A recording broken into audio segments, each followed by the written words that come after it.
Dude, Kyler Holland, man, we've known each other for a couple of years. Yeah, it's been a hot minute. We've been on a ton of trips together, and hopefully in this podcast we'll be able to like chat about those experiences and what we learned. But it's not all about me, man. This is inside the mind of a YouTuber. So like I want to break down you, yourself, your channel. I mean, right now you just passed 100,000 subscribers, which is a huge accomplishment. Got that play button coming in, and then also you have 100,000 on Instagram. Like that's nuts, dude. Like how did you do that? And like what techniques and tips can you give people who are trying to grow, let alone on YouTube, but also on Instagram? I appreciate it, bro. So, to be honest, I was getting pretty fed up with YouTube. So I was like, okay, what other platforms are there? I started looking at Instagram. And in the beginning, I was just posting random photos, not getting any traction on those.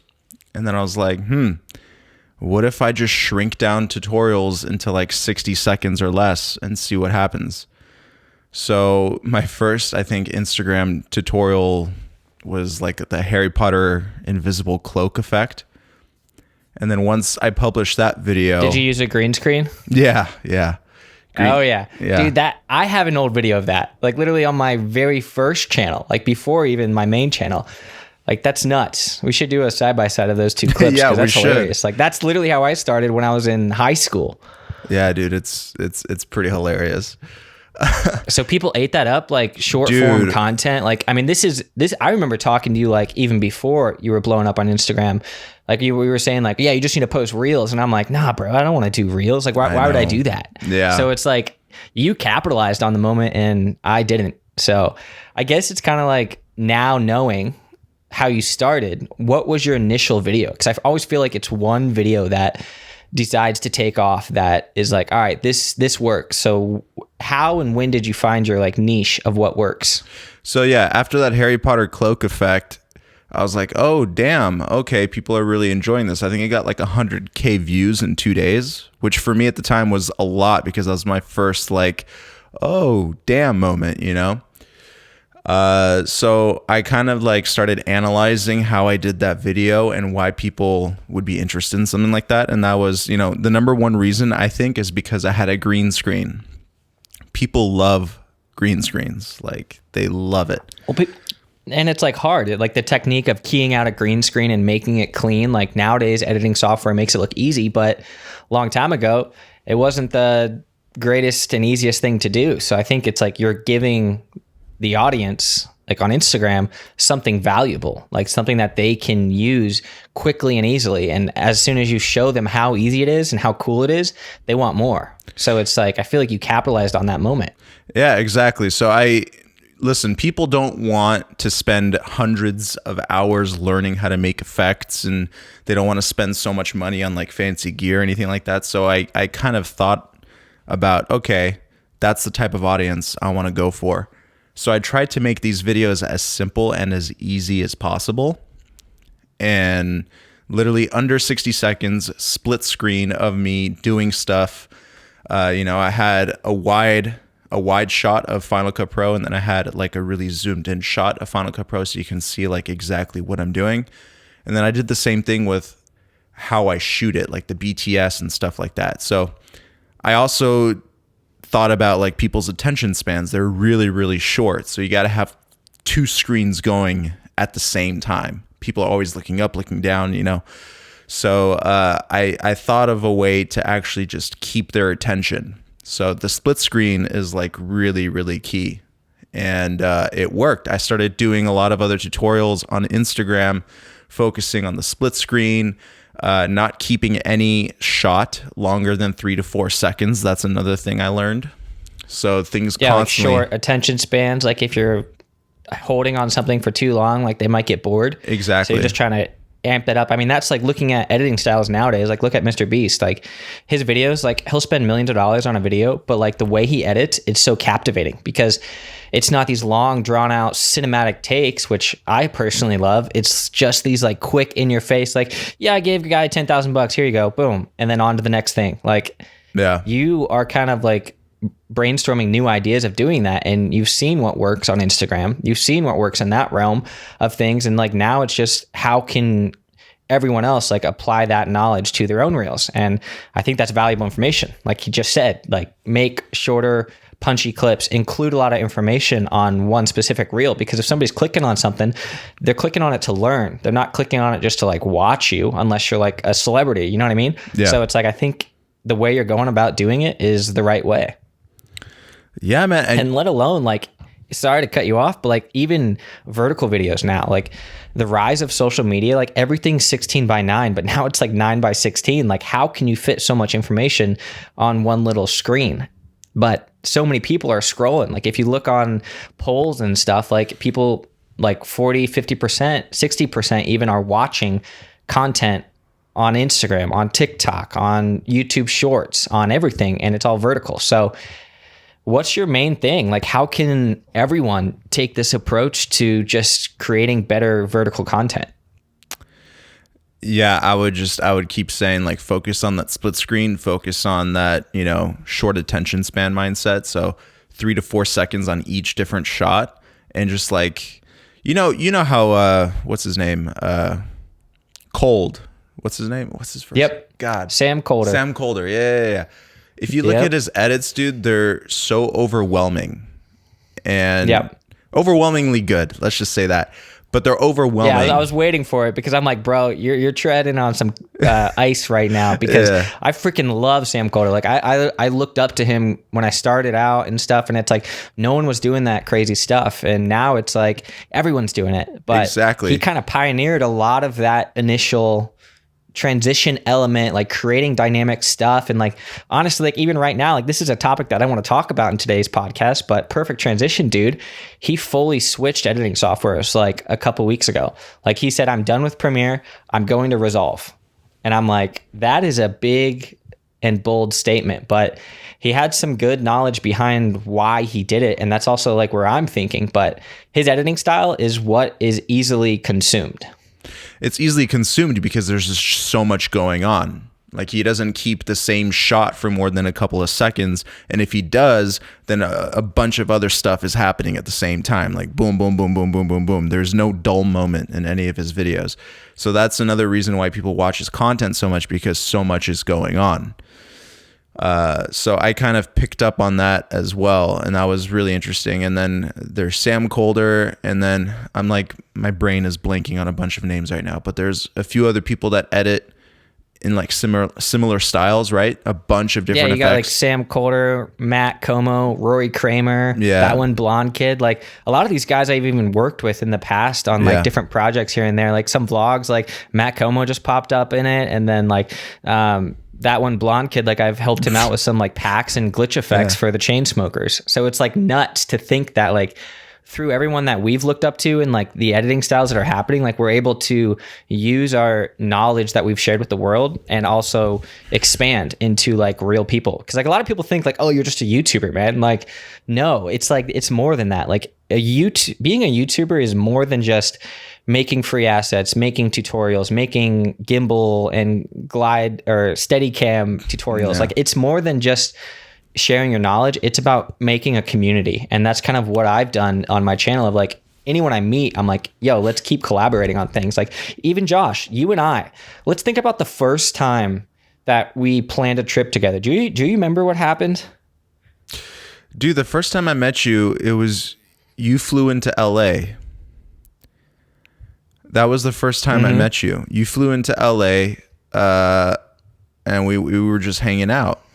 I think you came over to I think I like even posted something on Instagram like, hey dudes, I'm in LA for a little bit. Let's connect up. And then next day I'm like in your house hanging out with you and your roommate at the time, Remy. And it was just like, this is awesome. We made like a free asset or like a light leaks. We did a couple of videos together, dude. Yeah. Like literally like took the lens off of your camera and then filmed your pillow. My girlfriend's going to yell at me if I say pillow, but I say pillow now. But yeah, dude, we filmed that. We released it for free and it blew up. So it's like, that wasn't even the first, or that wasn't even the last collaboration. Like you ended up coming down to Austin eventually. Yeah, we did a couple of Utah. videos for a company called Hollyland, and then Utah. We actually Insta360 reached out to do a launch video for their X2 360 camera. So the first thing I did, I texted Josh like a week before we're actually supposed to shoot. I'm like, hey man, I'm buying you a flight to Utah. We're gonna go out and film this launch video for this new camera. I can't tell you any information about it until you get there. Are you down? And what did you say? Yeah. I said, yeah. Like, that's nuts, dude. Like to think that like YouTube and working with brands allows you to branch out and like share your creativity in a different way. And that trip was still one of the highlights of my trip. And if you guys are listening to this on Spotify or any podcast stream, whatever you want to listen on, I'll talk about it. But like, if you're watching on YouTube, like here's a bunch of visuals of it. Like the trip was awesome. Like ultimately we went in with like a little bit of a plan, but like truly it allowed us to kind of hone in on why we do what we do. And it was an amazing experience because really it's just a bunch of dudes and their cameras, like having a great time. And then we ended up meeting up with this guy named Ben. Like, what do you think of Ben, Josh? Dude, Ben was an interesting character. Is an interesting character. I mean, that dude is a ball of energy, man. That he has zero fear. I've never met anybody like the dude. He will climb a skyscraper without a harness or anything. You just tell him. Yep. I was like, Ben, how about you climb that thing over there? He's like, okay. Like he doesn't. Yeah, he has no fear. I mean, he even did that in one of our like Utah videos that we did the ski because lift. he's like climbing this tower. Yeah, and the ski lift. Like he's climbing up. He's like, yeah, man, come up here and get this shot. I'm like, dude, I'm not afraid of a lot of things, but like heights for some reason like freak me out a little bit because it's like I could fall, I could die, you know, like whatever happens. But like ultimately, it was like he is a professional slackliner. Like he's worked with everyone, including what's the guy from? I'm blanking. Travis Pastrana. What's his group called? Oh, Travis Pastrana. Yeah, the dirt bike dude. Yeah. The dirt bike dude. But they have a group, and I'm blanking on the name right now. But like literally, he's worked with them, doing all this stuff out in Utah and Moab, and he does crazy things. But like, how I met him was by accident because I was just vlogging one day, you know, going up to meet this girl who is now my girlfriend, which is actually pretty exciting. And he was slacklining. He was doing a bunch of stuff. So like, I went up to him. I was like, hey man, like, that's freaking dope. Like, what's your name? What's your Instagram? Let's connect. This is awesome.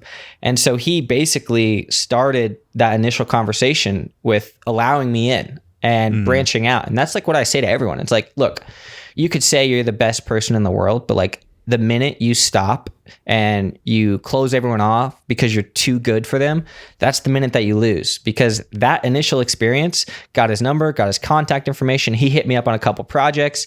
We worked on that Utah video together, and he's just doing some dope slacklining things. Even you got a lot of content about it. Like you were doing some reels, behind the scene photos and stuff with that. So it's like crazy. From that experience, I was able to hook him up through Insta360 to give him like some 360 camera gear, all this stuff that he used in his own content. So it's like that initial experience bringing him on was like quite the trip of a lifetime. It was, dude. And actually, before we talk about more of our experiences, I want to ask you a question, man. Because I don't think I ever asked you like how you started YouTube and why you started YouTube.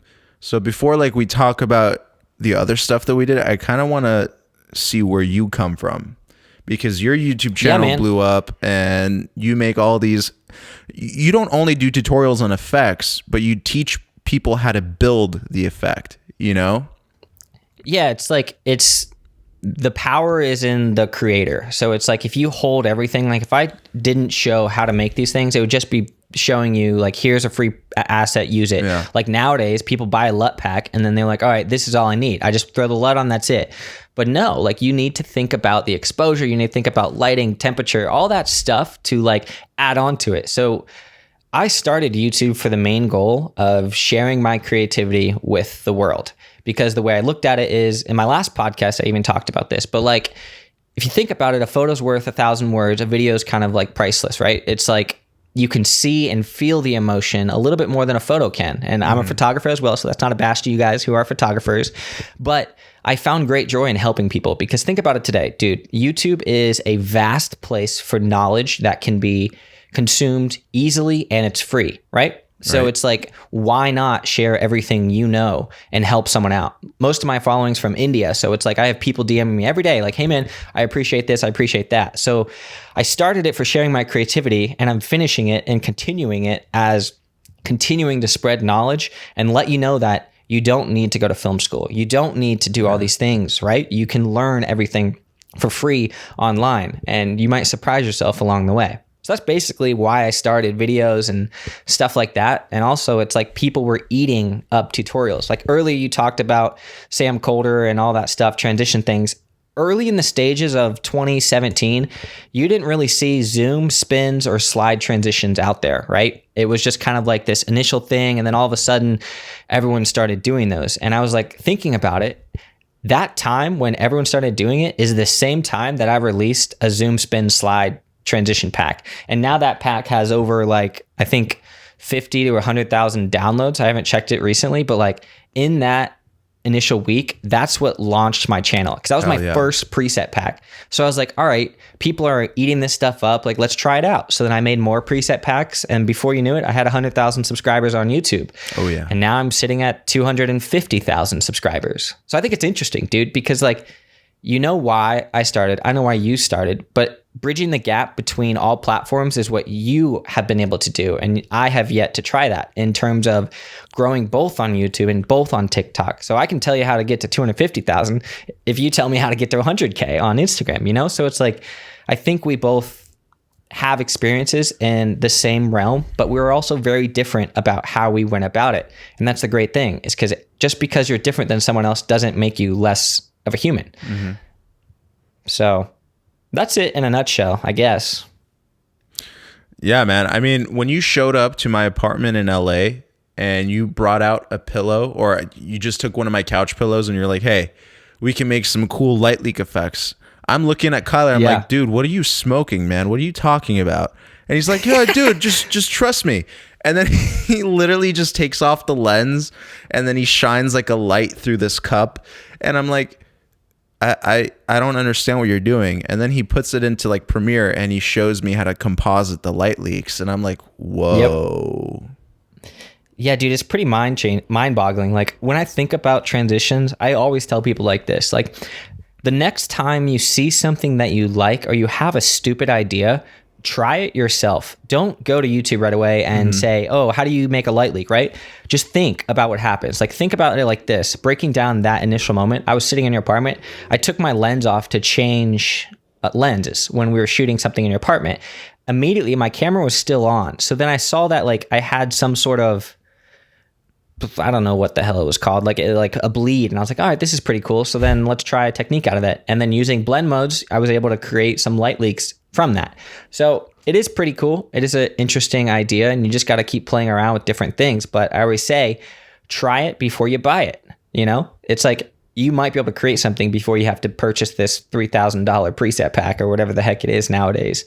Yeah. So I think it's an interesting topic, and you're able to push the boundaries of what the program is available to do. Like right now I edit primarily in Premiere Pro and dabble in Resolve, but you edit in Final Cut. So like how are like people are like, well, why are you guys talking to each other? I'm like, well, because we've been buddies. Like we do the same thing. Just because you edit in a different software, or iMovie or Movie Maker, whatever it is, it doesn't matter. It doesn't make you who you are. What matters is the type of stuff that you're doing. Yeah, like don't Sam don't Colder, discriminate. He's doing this highlighted stuff. Yeah. Yeah. And then, dude, the power of collaboration, man. You know, when I first got on YouTube, I wasn't really collaborating. And then I was like, I was getting to the point where I was like getting so bored with YouTube. So my first ever collaboration was with Jason Vong. I reached out to him. He's a good buddy. Yeah, he's cool. I reached out to him on IG, and we went to the Huntington Library here in California, which is a cool spot. Next time you come to LA, I'll take you to Huntington Library. You'll like it. It's and then we filmed like a gimbal tutorial or something over there. It was pretty interesting. And then after Jason Vong, I think you were the next collaboration I had. And then with James Matthews, and then Kitty Atola Visuals, and then it just kind of like, you know, the snowball effect. It just kind of compiled. And we dude, it skyrocketed. Yeah. And then that's the number one thing that keeps you away from being completely freaking bored and depressed on YouTube is to actually work with other people, because us as humans, man, we're social creatures, dude. We got to collaborate. We got to work with other people. If you're just working for yourself, by yourself constantly, man, it just gets harder and harder. So I agree, man. It's like, even with that, like even the friends that you were able to show me, we've done so many things with Make Art Now. Like him, Atola Visuals, like Kitty, like we did a vlog together, like different things. And then thankfully through all these collaborations and stuff, like I was able to go to Sony Camera Camp. And from there, you meet so many bigger names like iJustine, What's Inside, like all these guys and girls who are making some of the dopest content. Like even like Becky and Chris, like these guys, he's a doctor and he has a helicopter. Like their type of content is so different than what I'm making, right? And then you have people from all over editing on different platforms. So it's like the power of collaboration is what brings you to the next level. And that's kind of why I started my podcast, because honestly, like I saw you doing your podcast. I'm like, you know what? Like it really doesn't matter if there is any views on this. It doesn't matter if people unsubscribe, because I checked and I lost like 2 subscribers or something, or 4 subscribers since my last podcast. So I'm like, it doesn't matter, because like at the end of the day, we're going to share our knowledge and what we've learned and tell you and explain stories and chat about it. Because again, this is similar to why I started YouTube. Like this is an experience. Yeah. This is something that we can cherish forever. And like if we're driving in the car, I'm like, hey man, remember we did that podcast on our next shoot or something? And then you're like, yeah. And then we go back and listen to it, So it's like, it's all about that. I agree, the power of collaboration is amazing. But on the other hand, you have to think and know that like just being a YouTuber is the most challenging and stressful thing. I listen to all your podcasts so far, and like a topic that frequently comes up is like how to deal and how to manage. Is it too hard? Should you start today? Like everything that's going on. So I kind of want to ask you that one simple question. If somebody's listening to this or watching this on YouTube, what would you tell them if they wanted to start a new channel or start a new Instagram? What is the one tip that you would say they need to do right now? The one tip, love what you post, and don't just post what you think people will love. I like that. I like that a lot. It's really funny because I started posting what I thought people would like, but I generally hated it. And people see it. People see that you hate the content. It's pretty interesting. Your viewers know more about you than you think. So your viewers know when you're happy, when you're actually sad and you're just putting on a personality. They know that you hate the specific topic that you're talking about. They know when things are sponsored. They know when things are just like not you. So yeah, that's the thing. You got to post things that you're genuinely happy, impressed, and impressed about, love. Otherwise, your audience will see it, and it's not a good feeling when people call you out on not being genuine. So that was I mean, I agree with that. I think it's like everything that we deal with, and I've talked about that a lot. Like even like this past year and a half, ever since COVID, like things have been a little bit different for me, and it's like I kind of lost that passion of like, well, now this is becoming a job, and it's like I don't want it to be a job. Like it should be fun. And I always say, like, if you aren't loving what you do, then it's work, right? Yep. But if you love what you do, it's not work. So then you got to bridge the gap of like, all right, what can I do that it doesn't feel like work, and it's something that you're passionate about? And right now, I'm extremely passionate about making tutorials. I'm extremely passionate about making these podcasts and sharing everything that we can. So I think that's one valuable information. And I think I would say, to answer my own question, I guess, is also be consistent. Like if you just say you have all these crazy ideas and you're like, oh yeah, I'm going to go in full swing and do this. It takes time, man. It does. Like it takes so much time. So thinking about how can I do this consistently, whether I'm working a full-time job and then YouTube's a side hustle, because that's what I currently do, is making sure you can put enough effort into that specific thing. Yeah. Yeah, I mean, YouTube, even if you look at it as a side hustle, it's still a full-time job, because you'll be surprised if you just count up how many hours you actually worked on a video.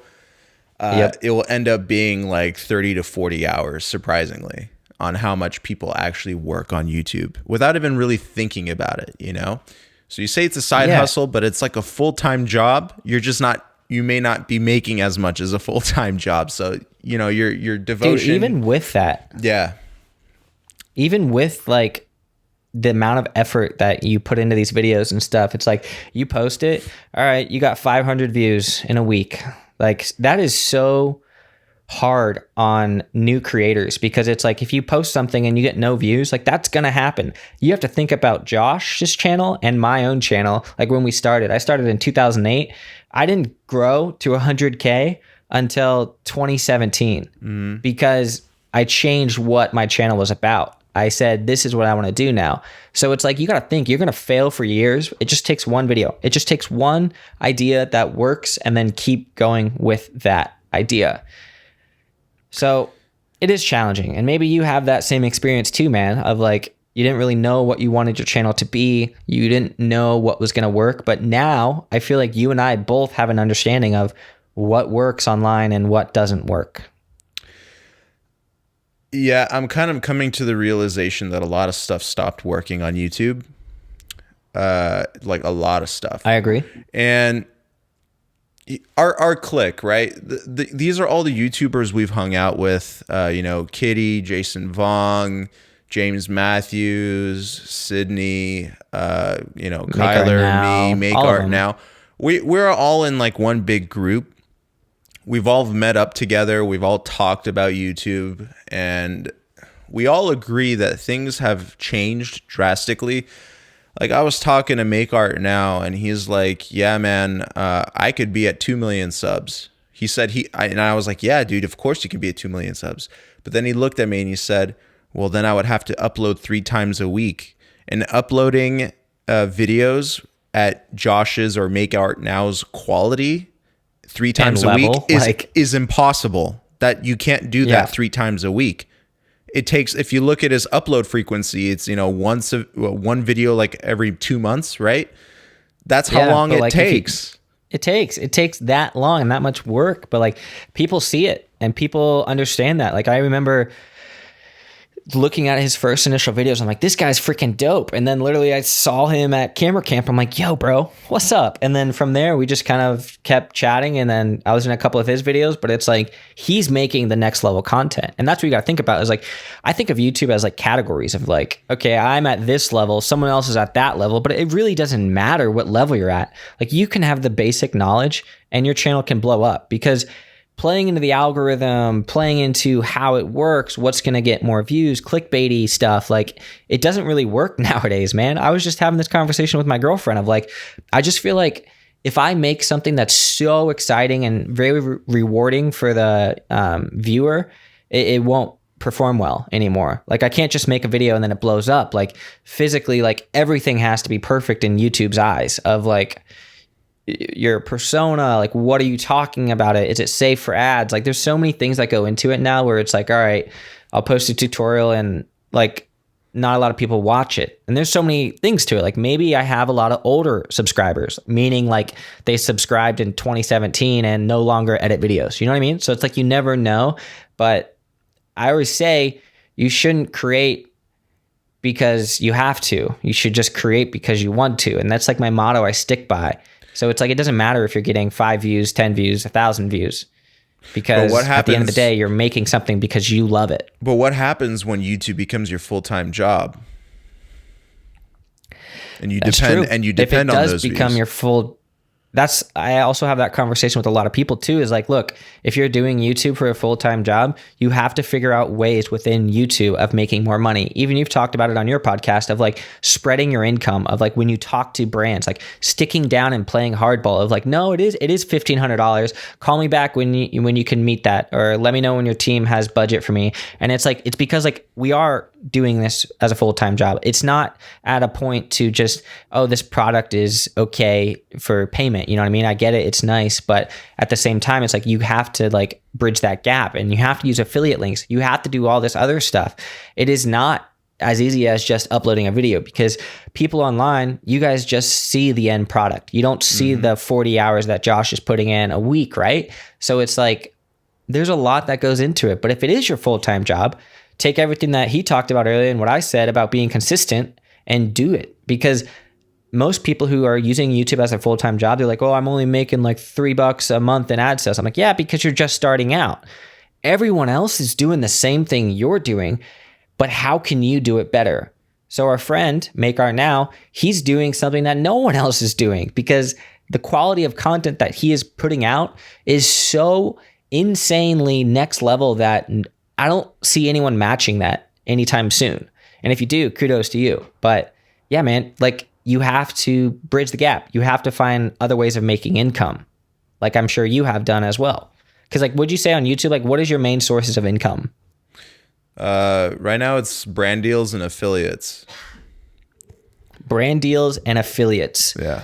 So that is something that I stopped doing. So I'm interested now to see like how we both have shifted our goals or like our ways of making money, because mine is ad sales, some affiliate, but I don't use that at all. So I'd say no affiliate, and then products, and yeah, that's about it, man. Like I've started looking at like creating courses, stuff like that, but like mainly products is like my big income booster. Dude, it's creating the whole courses situation, man. You know how many emails, and I'm sure you get these emails too from people saying, oh, join our online course platform and then sell your courses. I'm like, dude, it is so much more work than you freaking think. YouTube could be a platform to build your courses. You don't need another company hosting that for you because they get a portion of your money and then you have to find a way to market it. Like there's a lot that goes into it, man. There's so much. And like I had this conversation last week with a company called Uscreen.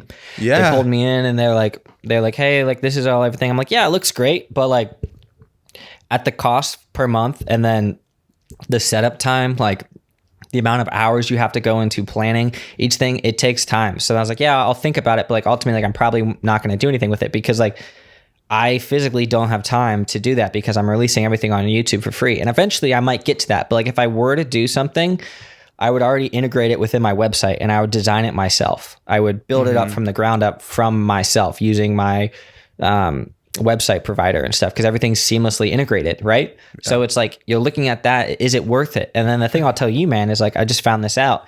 By 2024, the e-commerce, online course, online marketing, whatever you want to call it, business is going to be over $350 billion when it was just over $1 billion or $100 billion like a couple years ago. So it's like people are putting money into that because they find valuable stuff in it. But then that's when we have to decide where's the fine line. Like, do we keep doing stuff on YouTube for free or do we start putting things behind a paywall? Because what does that look like to your audience? And I can tell you what it looks like for me, but I want to hear from you, man. Like if you just started making all your videos pay per view, what do you think would happen? My audience would hate it. Exactly. And I'm sure a lot of other people's audiences would hate it. It's like you offered so many pieces of content for free and then all of a sudden it kind of feels like you're betraying your audience. I agree. And with that whole mindset is like anytime I release a product, 90% of the time it is free. So it's like all this stuff, like you just watch the full video. Like it says it's $5, but you watch the video, you get a discount code if you watch the video, and then it marks it down to 100% off. So it's free, right? Yeah. But the thing is like anytime I release a paid product that took me weeks to build out and stuff like that, people are like, oh, what the heck, bro? Like this isn't free. You said it was going to be free, or I can't download it for free, all this stuff. So everyone hates you for that. And then you lose subscribers. But at the same time, it's like, we're also doing this as like our business and our job and our life. And I'm getting older. I want to start my future with my girlfriend. I want to have kids. I want to get married, like all this stuff, but it costs money. So it's like, sometimes you have to bridge that gap. And I think the way that I found of still being able to give back to the community and make some money on the side is offering things for free if you just watch my videos, because then in turn that will get more people to click on the video, stuff like that, like using the algorithm that doesn't really work nowadays. So it's like, I think I'm going to stay away from the courses and stuff right now. Like I know Parker Wahlbeck from Full Time Filmmaker, he's making probably over $60,000 a week. Dude, he spends so much money on marketing. It is insane. Well, I watched his video on it, and he spends $7,000 a week on Facebook ads. He talks about the sales funnel of like how everything works, and then ultimately down at the bottom, like in return, he's making $57,000.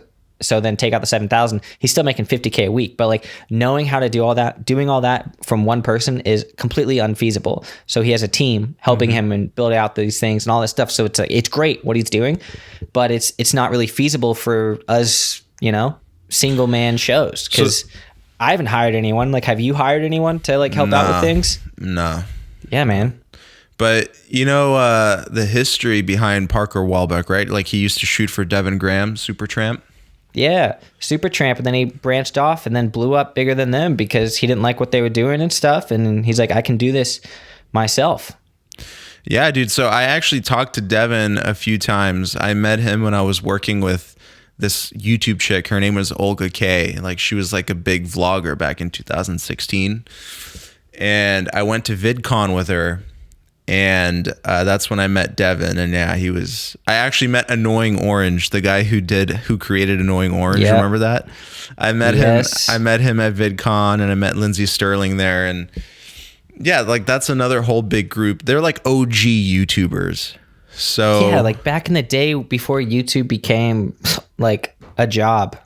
Yeah. Like when it was fun. Yeah, when it was fun. Because cat videos, and you literally could do whatever you wanted on YouTube. Like there was free speech and all of that stuff, but it's like I hate how monitored it is now. And I actually just made a podcast about it, and it was just I literally just listened to it. Yeah, it's just super frustrating, man, because they're limiting you. And I'm sure Make Art Now would do some even crazier shit if he wasn't limited. I'm sure YouTube limits everybody. Yeah, man, it's just I still love YouTube, but I just don't like the direction it's going. It's also, but you got to think like, so we all have these ideas, but then earlier you mentioned something about like if it's your full-time job and stuff. And I know you also work outside of YouTube. You've worked with some big name people, which I don't want to mention. You can mention it because I don't know if it's like a private contract or whatever, but like with working with people, it's like you can kind of make more money outside of YouTube, but like if you really work the algorithm and work the inner weavings of YouTube, you can make a lot of money. Like Mr. Beast decided that, well, if more than 90% of the entire world doesn't know how to speak English, he's like, why don't we make channels in all these different languages? So he literally make Mr. Beast Japanese, Mr. Beast China, whatever it is, like Chinese, like he is making these channels and those are all blowing up. So then he's making more revenue from those channels. Like I've seen some behind the scenes photos of his like studio page. And I'm like, this guy's freaking doing it right. Like it's nuts. Like I've even had Chinese companies reach out to me saying, hey, we want to buy all your videos,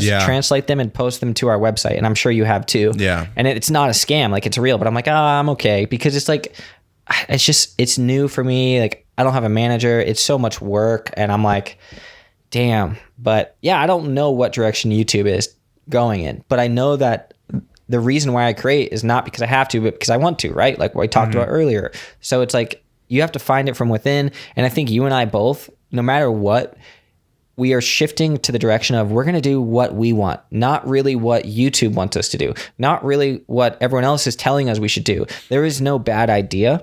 So I think if we just keep with that mindset together of just keeping each other motivated, collaborating on things, doing our podcast, doing videos, tutorials, creating more shorts, and I'll get better on Instagram, buddy, but doing what we want, then it'll make it seem a little bit better. It'll make it seem like a better community.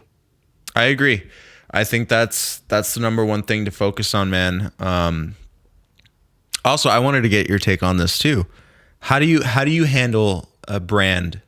How do you handle collaborations with brands? What's your approach? I'll tell you this. Yeah, straight up, dude, I turn away 95% of the brand deals I get. Why? And I'll tell you why. There is only a select few items that I have worked with in the past where I'm like, okay, this is great. So if you're watching this on YouTube, you'll notice that my camera is slowly sliding back and forth. Well, I did a deal with Edelkrone back in the day like almost a year and a half, 2 years ago now, where they said, oh, we'll send you out a slider, just make a tutorial video on it. And that was one of those scenarios where I was like, okay, I don't really need to negotiate a price on this because I value your company. It's a quality company. So then they sent me out the slider. I made a couple of videos on it and I still use this slider to today, right? In terms of other companies that I don't really value their product, I'm like, hey, thanks for reaching out, but really not interested in this time. Maybe we can work on something in the future. Now, if it's a company that I actually like, I'll be like, here's my daily rate. And then they'll come back with something. Like I've worked with MusicBed to Artlist to Envato Elements, different things. Like, here's my rate. We'll do a plan and they'll match me at my rate.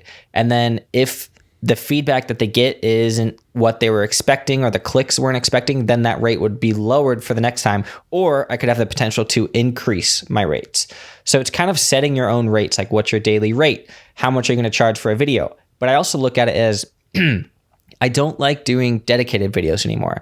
I don't like just making one video about one product. I like to inject it into my content so it doesn't feel like it's out of place, right? I used to do review videos, but looking at it like that, hey, I'll make you a video, but here's the deal. I'm going to include it in like a little ad slot. So if I'm making a tutorial on this crazy transition, I'll be like, what's up, everyone? Like, I know you like this transition, but if you want thousands of assets, then go to Envato Elements, blah, blah, blah, blah, blah. And then like, I'll have a plug, because if it doesn't seamlessly integrate with your content, then it's not going to work. But you got to play hardball and stick to your rates. If the company is not willing to pay your rates, then that is not a company you want to work with. How about has any brand reached out to you and they were like, hey, what views can you guarantee?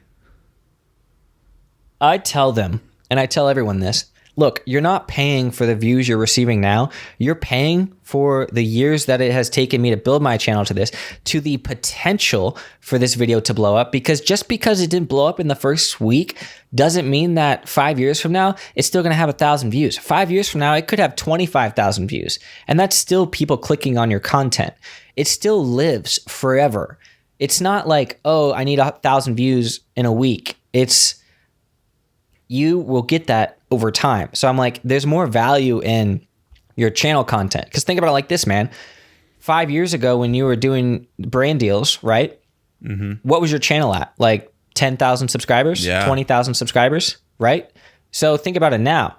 5 years ago, I was at less than 1,000.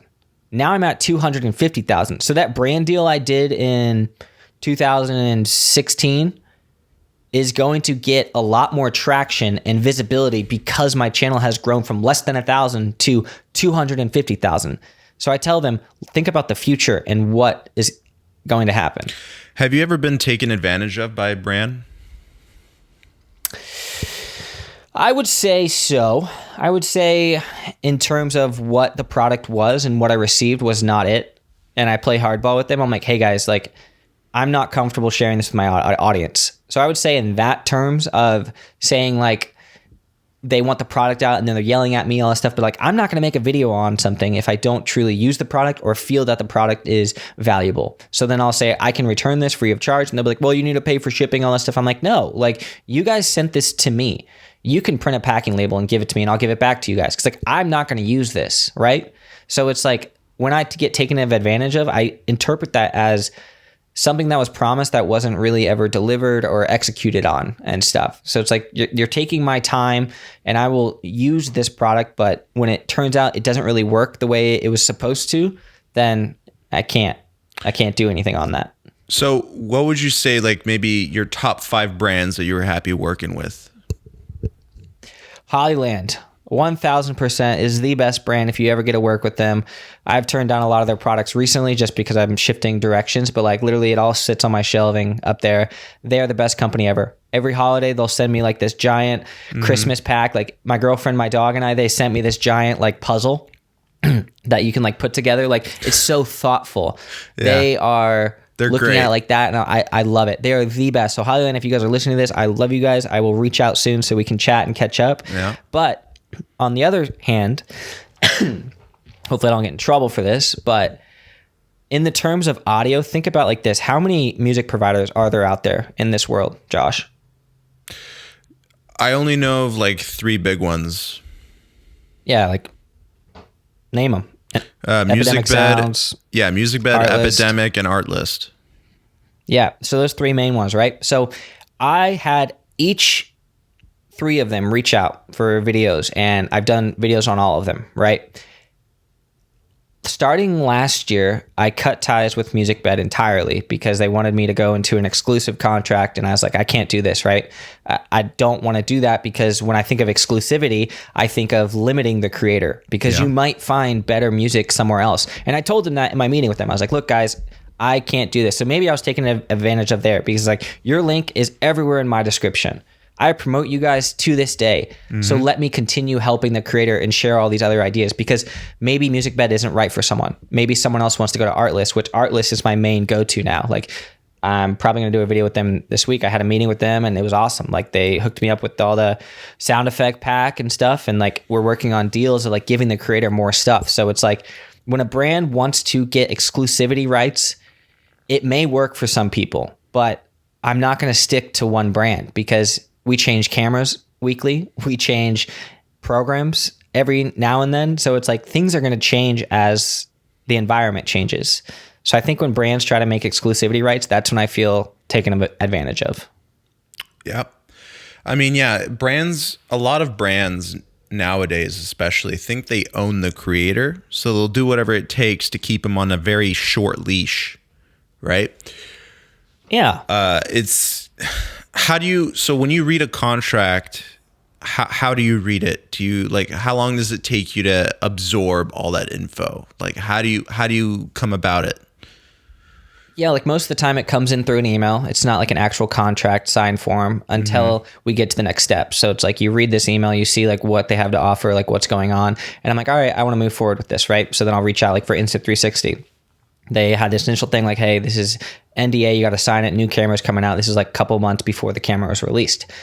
So it's like, yeah, let's do this. And I looked at the contract, and the contract's huge of like your executions that you have to fulfill. Like we talked about all these things. It's lined out clearly. I'll read it line by line. I do not deal with a lawyer when I'm dealing with the contract-based stuff because I feel like I can read it carefully and look at it. And if there's any gray area lines, I'll simply reply and ask them about this. Hey, I noticed that you guys asked me to do this one thing, but we never talked about it. So where's the gray area here? So it's just having an open communication with your source is the biggest thing.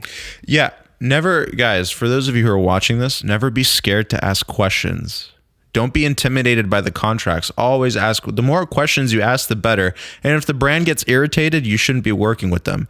They should be able to break down the contract very easily for you. So I always, whenever I'm unsure, I always ask questions. And a lot of these companies that we work with are they're foreign companies, like they're outside of the US. So a lot of the times they're translating their contracts from another language. So you really have to ask questions if something doesn't make sense. Like I've had multiple contracts with terms that contradicted themselves.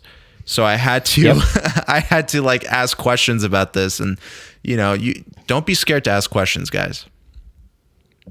I agree. I think it's important, and you got to hold strong with your beliefs and what you want and what's going to work for you. But Josh, starting to lose my voice because I ran out of water. So I think we should wrap this up in the next like couple minutes or so. All good. But I definitely will bring you on again, and hopefully you can bring me on your podcast or whatever sometime. Yeah. Because we have so much knowledge that we can share with the world. We have so much to talk about, and it's hard to fit that in just this little conversation that we're having right now. But like, how do you want to wrap this up? Like, how do you just break down everything we just talked about? How do you break down what's going to happen in the future of like everything? Like we all have different ideas and plans, and like, what's your big takeaway of like, where is the next Josh Momentum Productions going? Where's the next? My plan, I'm going to stay on YouTube. I might not be posting as much, but my end goal here is to like be a spokesperson for a few companies, man. I want to get back to traveling and just exploring what else is out there. It's sad for me to say that I'm not going to be focusing on YouTube as much, but I've had my fun and I've made great friends, great partnerships. But I think it's time for me to start venturing out and start exploring other possibilities. But I'm not going to stop posting. But my focus is just going to be on other projects for a little bit. But For those of you who are starting YouTube, I would say, again, what Kyler and I talked about, you got to post what you're genuinely interested about, genuinely love, and never be afraid to ask questions, and always stick to your guns, always stand up for yourself, never be a pushover with aggressive brands. I think those are just some great, and always be open to collaborations with other social media creators. I think that's a number one thing.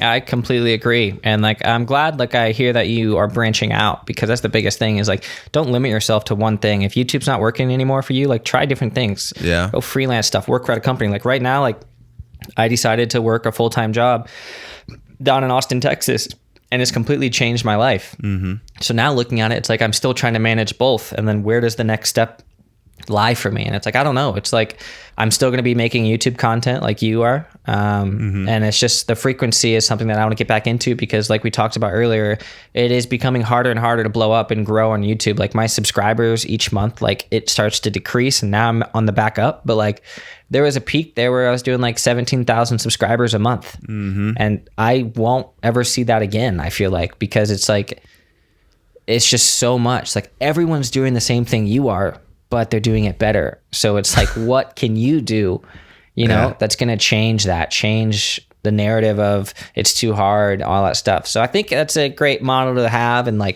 looking at everything, and YouTube is maybe it's not the best source of income for everyone else, but for us, for you and me, we've managed to make it work. But there is thousands of things that we have done before getting to where we are today. Yeah. So hopefully we can get Josh back on this podcast.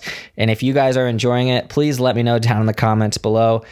Go check out Josh's channel, because he has a ton of stuff. It's basically type in Momentum Productions on YouTube and it'll pop up. But he's making some dope content as well. Likewise for Kyler Holland, man. If you're watching this on my channel, check out Kyler Holland's channel. He's the man, dude. Dude, no, you're the man.